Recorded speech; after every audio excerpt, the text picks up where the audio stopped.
앞에 있는 화면을 보셔도 되겠습니다. 요한복음 9장 1절에서 11절까지 말씀입니다. 이제 제가 하나님의 말씀을 봉독하겠습니다. 하나님의 말씀을 경청하시기 바랍니다. 예수께서 길을 가실 때에 날 때부터 맹인된 사람을 보신지라 제자들이 물어 이르되 랍비여 이 사람이 맹인으로 난 것이 누구의 죄로 인함이니이까 자기니이까 그의 부모니이까 예수께서 대답하시되 이 사람이나 그 부모의 죄로 인한 것이 아니라 그에게서 하나님이 하시는 일을 나타내고자 하심이라. 때가 아직 낮음에 나를 보내신 이의 일을 우리가 하여야 하리라. 밤이 오리니 그때는 아무도 일할 수 없느니라. 내가 세상에 있는 동안에는 세상의 빛이로라. 이 말씀을 하시고 땅에 침을 뱉어 진흙을 이겨 그의 눈에 바르시고 이르시되 실로암 못에 가서 씻으라 하시니 실로암은 번역하면 보냄을 받았다는 뜻이라. 이에 가서 씻고 밝은 눈으로 왔더라. 이웃 사람들과 전에 그가 거린인 것을 보았던 사람들이 이르되 이는 앉아서 구걸하던 자가 아니냐. 어떤 사람은 그 사람이라 하며 어떤 사람은 아니라 그와 비슷하다 하거늘 자기 말은 내가 그러하니 그들이 묻되 그러면 내 눈이 어떻게 떠졌느냐. 대답하되 예수라는 그 사람이 이 진흙을 이겨 내 눈에 바르고 나더러 실로암에 가서 씻으라 하기에 가서 씻었더니 보게 되었노라. 아멘. 이는 하나님의 말씀입니다. 기도하시겠습니다. 사랑하는 하나님,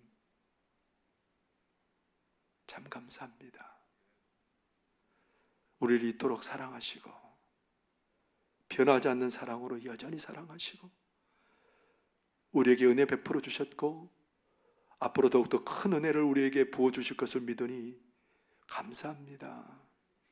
그 하나님의 사랑이 이 시간 믿어지게 하여 주시고 깨달아지게 하여 주시고 그 사랑으로 말미암아 다시 한번 용기와 위로와 힘을 내는 복된 은혜의 시간 되도록 도와주옵소서.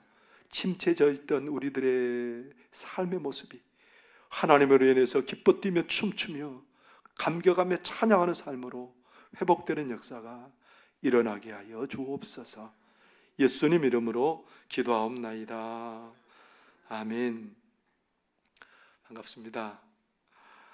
이렇게 또 한 주간을 건너서 우리 성도님들의 얼굴을 보니까 너무 행복하고 기쁩니다.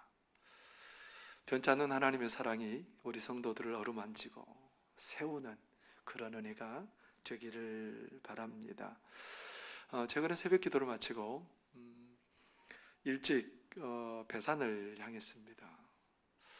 아내와 차를 이렇게 주차하고 걸어 나가는데 한 60대 정도 되는 그 부부가 손을 마주 잡고 맞잡고 내려오는 거예요. 우리 성도님들 뭐가 얼른 떠오릅니까? 저 사람들은 왜 저렇게 손을 잡고 오지? 옛날부터 저렇게 서로 참 아끼고 사랑하는 모습이었을까? 아니면 저 사람들이 누군가가 한번 중병이 들어서 치료를 받아서 서로가 굉장히 소중한 존재임을 보았기 때문에 저렇게 하는 걸까?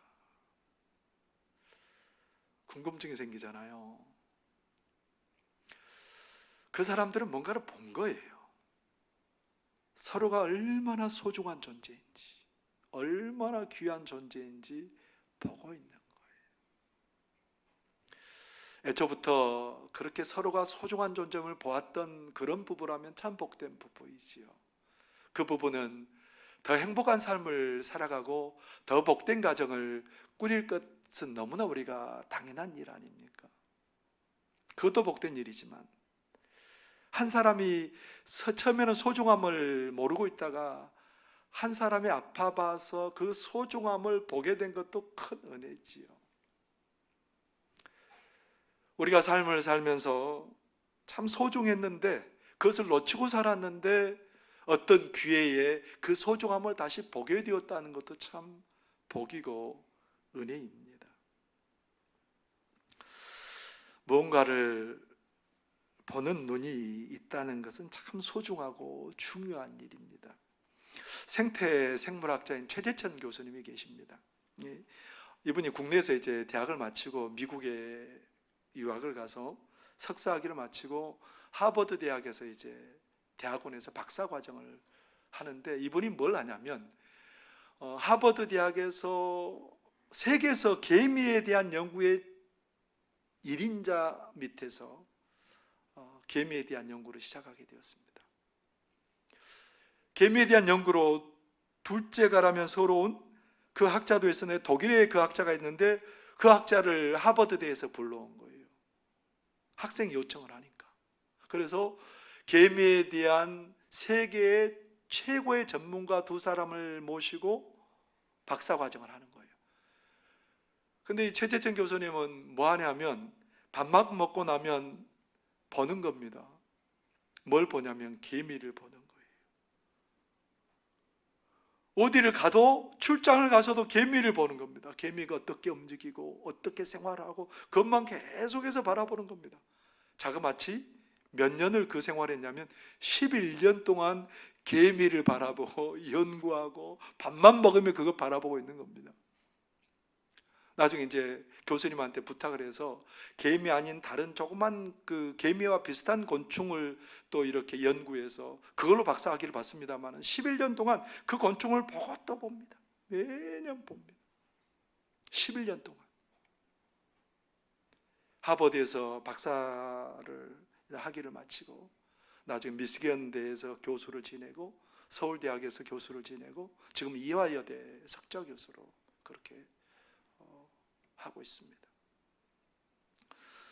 근데 여러분 참 이거 개미를 보고 11년 동안 연구해서 박사학위 한 게 이게 도대체 우리에게 무슨 유익을 주냐는 거예요. 그런데 여러분, 개미를 보고 그 깨달은 것으로 이분이 책을, 거기에 대한 책만 해도 15권을 썼습니다. 개미에게 배우는 나눔, 개미에게서 배우는 창의성, 개미에게서 배우는 협동, 개미에게서 배우는 생명의 탄생, 헤아릴 수 없는 많은 책을, 개미를 보고 느낀 것들을 가지고 책을 쓴 거예요. 우리는 그냥 개미들이 지나가면 아이고 개미 지나가네, 잡아서 없애야 되겠다, 그런 마음뿐이지만 이분은 개미를 쳐다보면서 계속 들여다보면서 뭔가를 깨닫는 거예요. 보는 눈이 열렸다는 거예요. 보는 눈이 열리면 그 사람의 삶은 그만큼 굉장히 풍성해지고 부유해질 수 있는 겁니다. 여러분, 개미 연구하면 한 권이면 끝나는 것 같잖아요. 책 한 권이면, 개미 11년 연구해도 책 한 권이면 끝날 것 같은데 그 책을 15권 이상을 썼답니다. 놀랍잖아요. 그만큼 뭔가를 본다는 것은 참 중요한 일입니다. 예수님께서 제자들과 함께 길을 가고 계셨는데 예수님과 제자들 눈에 얼른 들어온 한 사람이 있습니다. 멀리 봐도 그 사람은 구걸하는 거지예요. 나중에 가까이 가서 봅니다. 보니까 맹인이고 거지예요. 다른 것은 다 정상입니다. 그런데 단지 보지 못하는 것 때문에 구걸하는 거린으로 살아가고 있는 거예요. 제자들이 그렇게 물어봅니다. 예수님, 저 사람이 맹인된 게 저 사람 죄 때문입니까? 아니면 저 사람의 부모의 죄 때문입니까? 여러분, 맹인된 것도 너무너무 억울한데 사람들이 그냥 생각 없이 내던지는 말 때문에 이 사람은 그 말들이 비수가 되어서 마음에 꽂혀 있는 겁니다. 왜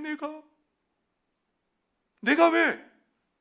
내가 뭘 잘못했는데 맹인이야? 내가 뭘 잘못했는데 우리 엄마 아빠가 나 때문에 이런 수모를 겪어야 해? 보지 못하는 것이 사람을 이처럼 비참하게 만든 거죠. 초라한 거지로 살아가게 하고 자신과 부모님이 들어도 되지 않는 그 소리를 듣게 되는 억울함에 빠지게 되고요. 보지 못하기 때문에 그런 일이 벌어지게 된 거죠. 여러분 혹시 텔레비전에 진품 명품이라는 프로그램 보셨어요? 언젠가 제가 기회가 있어서 한번 그것을 보는데 어떤 의뢰인이 뭘 들고 나왔냐면 팔도 지도가 있는 그 책자를 가지고 나왔어요. 팔도를 이렇게 분할해서 거기에다가 팔도를 그리고 뭐 상세하게 그 지역을 소개해 놓은 책이에요. 그 아버지가 누구에게서 받았대요. 그래서 그 의뢰인이 가지고 나왔는데 그 의뢰인은 가격을 얼마나 썼냐면 200만 원 딱 써놨어요. 뭐 누군가 그렇게 줬기 때문에 아무리 뭐 귀하고 비싼 거라고 해도 뭐 얼마나 가겠어? 한 200만 원이면 뭐 그냥 받은 거니까 200만 원이면 족한 거라고 생각했는데 나중에 감정 가격이 딱 나옵니다. 100만 원, 1000만 원, 1억. 그냥 거저 받은 거예요. 근데 1억이에요. 왜 그냥 거저 줬을까요? 그 물건을 보는 안목이 없어서 거저 준 거예요. 별 필요도 없고 아무 소용없는 그냥 버려도 되는 책에 불과하다고 그렇게 생각해서 준 거예요. 보는 안목이 없는 거예요. 세계적으로 가장 유명한 화가를 들자면 피카소를 들 수 있죠. 피카소가 어느 날 저녁에 식사를 하러 갔답니다. 식사를 하러 갔는데 그 식사를 하는 집에 그 아이가 너무 귀엽고 예쁜 거예요. 그래서 그 아이에게 이 피카소가 말하니까 얘야 네 손수건을 나에게 좀 다오. 내가 여기에다가 그림을 그려줄게. 그러니까 이 아이가 아니 자기 손수건에 그림을 그린다니까 어른이 얼마나 당황스러워요. 그래서 엄마 뒤에 숨어서 엄마 저 아저씨 이상해. 내 손수건 달래. 손수건에 그림 그려준대. 그래서 결국은 이 아이가 피카소에게 손수건을 못 준 거예요. 이 아이가 만약에 피카소에게 손수건을 줬으면 어땠을까요? 피카소가 그림을 그렸고 거기에다가 피카소 이름을 써놨을 것이고 나중에 그 손수건은 참 귀한 손수건이 됐을 텐데 이 아이는 사람이 피카소가 누군지 못 본 거죠. 보는 안목이 없었던 거죠. 좋은 기회를 놓쳐버리고 말았습니다. 뭔가를 보는 안목이 없다는 것은 사람을 참 안타깝게 하고 소중한 기회를 놓쳐버리게 하는 거죠. 여러분 근데 우리가 세상을 살면서 우리의 눈으로 보이는 게 다일까요? 어떠세요? 지금 우리의 눈에 보이지 않는 것들이 더 많다는 거예요. 여러분 혹시 모르시나요? 공기가 우리의 눈에 안 보인다고 공기가 없는 건 아니죠. 조그만한 우리에게 유익을 주는 미생물들이 눈에 안 보인다고 없는 건 아니죠. 우리 눈에 보이지 않지만 눈에 보이지 않는 것보다 훨씬 더 소중한 것들이 세상에는 참 많이 존재한다는 겁니다. 우리 하나님께서는 오늘 그것을 우리에게 좀 알려주고 싶어요. 너희들 눈에 보이지 않아도 가장 더 눈에 보이는 것보다 소중하고 중요한 것이 너무너무 많다, 널려 있다라는 거예요. 그런데 그것을 누가 볼 수 있을까요? 육신의 눈으로 보지 못하지만 더 소중한 것을 누가 볼 수 있을까요? 부자라고 볼 수 있을까요? 많이 배웠다고 볼 수 있을까요? 명예를 가졌다고 볼 수 있을까요? 똑똑하다고 자신이 똑똑하다고 여기는 사람이 볼 수 있을까요? 그것은 오직 은혜로만 볼 수 있는 겁니다. 오늘 날 때부터 맹인된 그 사람에게 예수님이 다가가시는데 그 사람은 몰라요. 예수님이 다가오시는지 저분이 누군지 몰라요. 그런데 그분이 땅에 침을 뱉으시더니 침으로 진흙을 이겨서 그 사람의 눈에 발라주시면서 하는 말씀이 뭐예요? 실로암 못에 가서 씻으라. 이 사람이 예수님의 말씀에 믿음으로 반응합니다. 실로암 못에 가서 씻고 왔더니 눈이 보여주고 새로운 삶을 살게 되는 거예요. 보지 못하는 것을 보게 하시는 분이 누구라는 거예요? 보지 못하는 것을 보게 하시는 그분은 바로 우리 구주 예수 그리스도가 우리가 볼 수 없는 것을 보게 하는 그런 은혜를 허락하실 줄 믿으시기를 바랍니다. 예수님 우리가 볼 수 없는 것을 보게 하세요. 그런데 오늘 우리 하나님께서는 이 맹인을 고치고 보게 하는 그 사건을 통해서 우리에게 뭘 보여주고 싶으실까요? 뭘 우리에게 보여주고 싶으셔서 이 사건을 오늘 소개하고 있는 걸까요? 우리 예수님께서는 막다른 골목에 다다른 인생에게 내가 길이 되어준다는 것을 보여주고 싶으신 거예요. 지금 이 맹인은 막다른 골목에 서 있습니다. 시간이 갈수록 이 사람의 상황은 더 비참해질 뿐이에요. 더 구차해지고 더 가난해지고 사람들의 말은 더 비수처럼 쌓이게 돼 있어요. 왜 저 사람이 맹인이냐? 날 때부터 맹인이냐? 왜 누구의 죄 때문이냐? 이런 말들이 계속해서 쌓이고 분노가 쌓이고 삶이 더 피폐해지고 왜 내가 살아야 되지? 왜 내가 살아야 되는 걸까? 이런 막다른 길에 서 있는 그 사람입니다. 그런 인생들에게 예수님 찾아오십니다. 그런 인생들에게 예수님 찾아오셔서 하는 말이 뭡니까? 얘들아, 내가 길이요 진리요 생명이다. 막다른 골목에 다다른 그 인생에게 우리 예수님 하신 말씀이 뭐예요? 나는 너의 길이다. 여러분, 사람들이 왜 그렇게 절망합니까? 길이 안 보이기 때문에 그렇습니다. 사람들이 왜 혼자 쓸쓸히 울고 앉아 있습니까? 길이 막혔기 때문입니다. 그러나 우리 예수님께서는 이런 인생에게 찾아오셔서 얘들아, 내가 길이다. 예수님께서는 그 길을 통해서 우리에게 생명을 주십니다.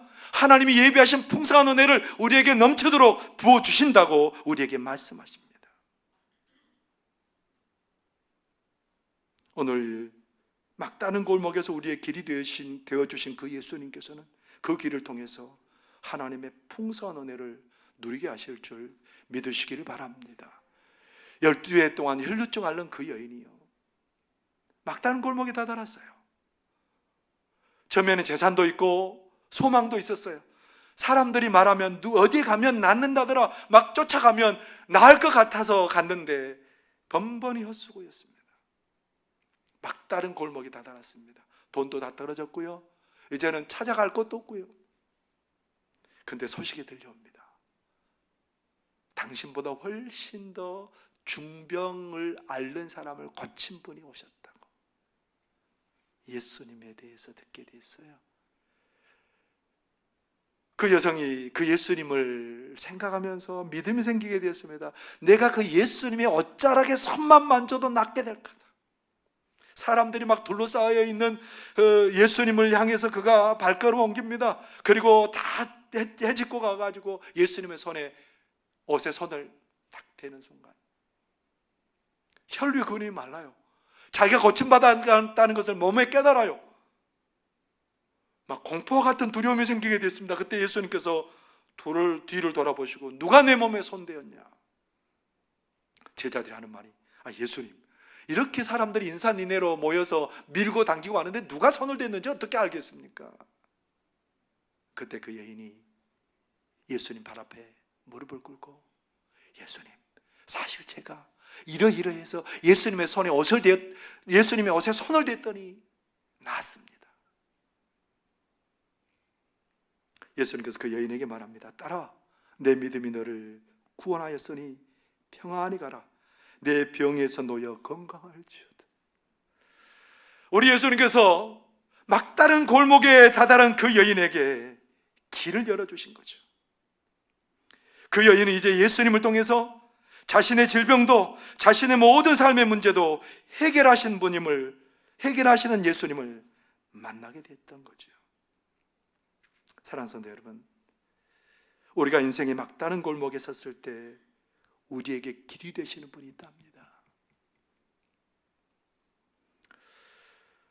우리 예수님께서는 우리의 막힌 길에 오셔서 그 막힌 길을 은혜의 문으로 만들어 주시고요, 절망의 그 길을 소망의 문으로 바꾸어 다시는 분이 우리 예수님이시고요, 우리 가운데 있는 탄식을 기쁨과 찬송으로 바꾸어 주시는 분이 우리 예수님이신 것을 여러분들 기억하시기를 바랍니다. 그거 보시기를 원하는 거예요. 막다른 골목이 있다고 여러분들 주저앉아 낙심하고 그렇게 울지 말라는 거예요. 막다른 골목에서 우리의 길이 되시는 예수님을 바라보라는 거예요. 우리의 가정이 막다른 골목에 처했을지라도, 우리의 자녀의 삶이 막다른 곳에 처했을지라도, 우리의 건강이 막다른 곳에 처했을지라도 우리 주님은 우리에게 길이 되신 줄 믿으시기를 바랍니다. 오히려 그 막다른 골목을 우리 주님은 은혜로 만들어주시고 바꿔주시는 그 주님이 우리의 주님인 것을 오늘 보라는 거예요. 바라는 거예요. 그 주님이 너희의 주님이다라는 것을 우리에게 다시 한번 힘주어 말씀하고 계십니다. 우리 예수님께서는 오늘 예수님이 기림을 보여주시기도 하지만 오늘 또 다른 것을 보아야 될 것을 일러주십니다. 모든 사람들이 절망이라고 말합니다. 이 맹인도 정말 절망 가운데 있습니다. 더 이상 소망의 불빛은 전혀 비치지 않아요. 사방이 깜깜해요. 칠흑처럼 어두워서 어디로 가야 될지 길을 모르고 있습니다. 주변의 사람들도 마찬가지예요. 소망 있는 말은 한마디도 안 해요. 그 사람의 삶이 그렇기 때문에 그렇습니다. 주변에 있는 사람들도 상처 주는 말만 하고 절망적인 말만 합니다. 그런데 예수님은 다른 말을 하세요. 누구의 죄입니까? 제자들도 그렇게 얘기하는데 예수님은 다른 말을 하세요. 이 사람이 날 때부터 맹인된 것은 하나님이 하시는 일을 나타내고자 합니다. 하나님이 하시는 일을 나타내고자 한다. 이 말을 다른 말로 바꾸면 뭐예요? 하나님이 하시는 일을 보여주려고 하시는 거다라는 거예요. 하나님이 보여주시기를 원한다라는 거예요. 하나님이 어떤 일을 하시는 분인지 보기를 원한다라는, 보여주기를 원한다라는 겁니다. 우리 하나님께서 무슨 일을 하실까요? 모든 고통 가운데 놓은 우리 인생을 건져주신 하나님이세요. 공경에 찬 우리 인생들을 바라보시고 하나님께서는 그 인생을 손잡아 구원의 길로 이끌어주시는 분이 우리 하나님이라는 겁니다. 하나님 바라보시는 분이에요. 바라보시고 우리의 손을 잡아서 건져내주시는 분이 우리 하나님이라는 거예요. 에스겔을 어떻게 읽을 것인가, 그런 책이 있습니다. 여러분, 이학재 목사님이 그 책을 썼는데요, 이 목사님은 학생들을 가르치는 교수님이시기도 합니다. 에스겔의 신학, 에스겔 연구, 이런 과목으로 학생들을 가르치는데요, 이 에스겔이 어떤 상황이냐면, 에스겔 선지자가 바벨론의 느부갓네살 왕이 두 번째 쳐들어왔을 때에 포로로 잡혀간 사람이 누구냐면 에스겔입니다. 바벨론으로 잡혀간 사람이에요. 그래서 바벨론에서 포로로 잡혀간 그 사람들을 위해서, 그 이스라엘에 남아있는 그 사람들을 위해서 예언을 선포했던 사람이 에스겔인데, 얼마나 그 상황이 피폐한지 몰라요. 두 번이나 느부갓네살의 침략을 받은 이스라엘 백성들은 아직도 못 깨달아요. 여전히 우상을 섬기고 있고요, 여전히 하나님의 말씀에 불순종하고 있고요. 그래서 그들의 상황이 어떻게 되냐면 마른 뼈처럼 되었어요. 사망의 그들이 이스라엘의 온 땅을 뒤덮고 있는 상황이에요. 더 이상 황폐하고 소망이 없는 그런 삶이에요. 그때 하나님께서 에스겔에게 나타나셔서 제일 먼저 보여주는 환상이 뭐냐면, 하나님의 일들을 완수하는 네 생물들을 보여줘요.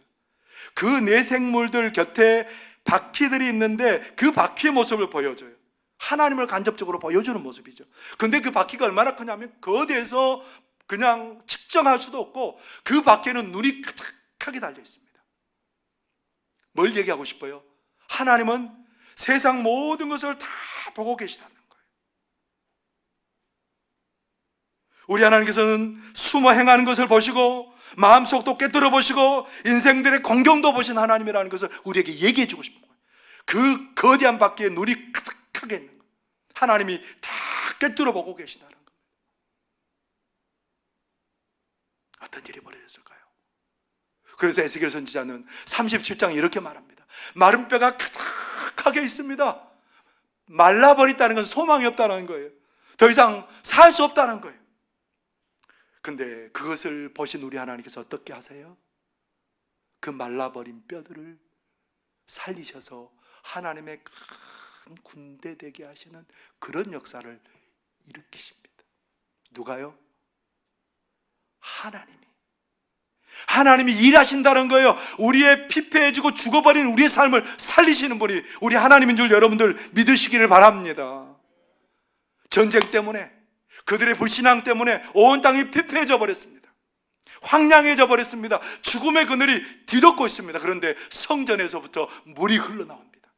활 쏟아져 나옵니다. 처음에는 발목을 적시더니, 무릎을 적시더니, 허리를 적시더니 온몸을 적실 만큼, 헤엄쳐 건너야 될 만큼 많은 물이 쏟아져 나옵니다.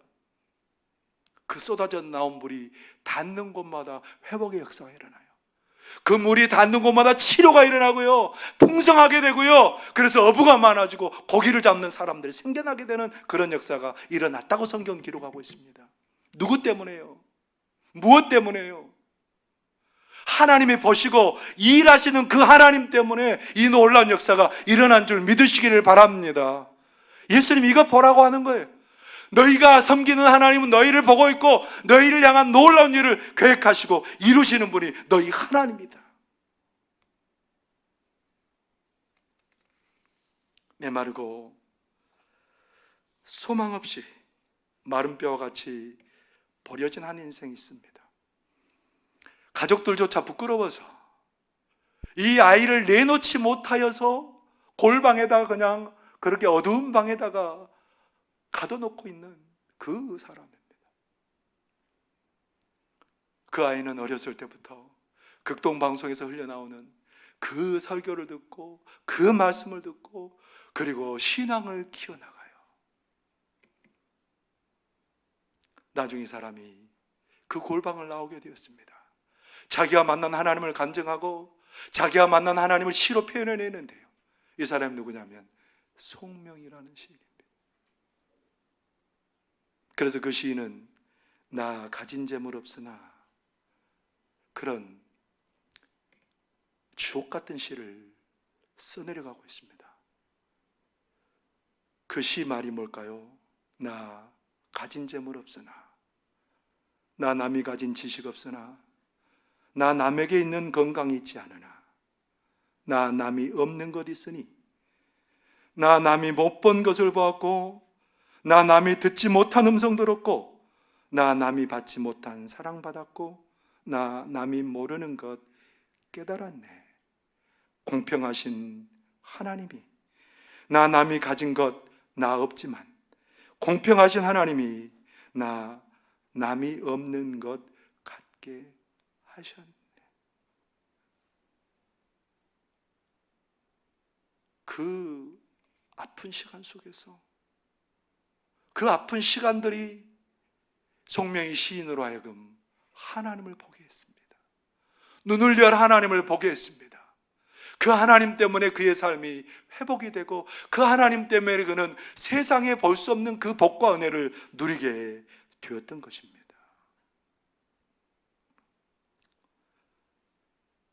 사랑하는 성도 여러분, 우리가 정말 보아야 될 게 뭘까요? 막다른 골목에서 우리의 길이 되어주시는 우리 하나님을 보실 수 있기를 바랍니다. 우리의 삶에 오셔서 우리의 삶의 모든 것들을 바라보시고 우리의 삶에 역사하신 하나님을 바라보는 그런 눈이 열리는 역사가 있게 되기를 바랍니다. 이 아침에 우리가 간절히 소망하고 바라야 될 게 뭘까요? 하나님, 나의 눈 열어주십시오. 육신의 눈은 밝은데 믿음의 눈이 어두워져 있습니다. 우리의 막다른 골목 가운데 우리의 길이 되어지신 우리 주님을 보게 해주십시오. 우리의 어두운 처지를 보시고 그 가운데 역사하셔서 놀라운 구원을 베푸실 하나님을 보는 눈을 열어주십시오. 이 새벽에 그 하나님을 구하시기를 바랍니다. 막다른 골목이 은혜의 문으로 열려지는 역사가 있게 될 줄 믿습니다. 하나님의 역사로 우리의 삶이 살아나는 역사가 일어나게 될 줄 믿습니다. 그 눈이 이 아침에 우리 모두에게 열려지게 되기를 바랍니다. 기도하겠습니다. 사랑하는 우리 아버지 하나님, 감사합니다. 우리의 눈을 열어주옵소서. 우리 주님만이 우리의 눈을 열어주실 수 있습니다. 우리의 눈을 열어서 우리의 주님께서 우리의 길되심을 보게 하여 주시고 우리 하나님이 우리를 보시고 우리를 구원을 베풀어 주실 하나님인 것을 저희들이 깨닫게 하여 주셔서 그것을 보므로 우리가 더 복된 삶, 더 풍성한 삶을 누리는 우리 모두가 될 수 있도록 은혜 베풀어 주옵소서. 예수님 이름으로 기도하옵나이다. 아멘.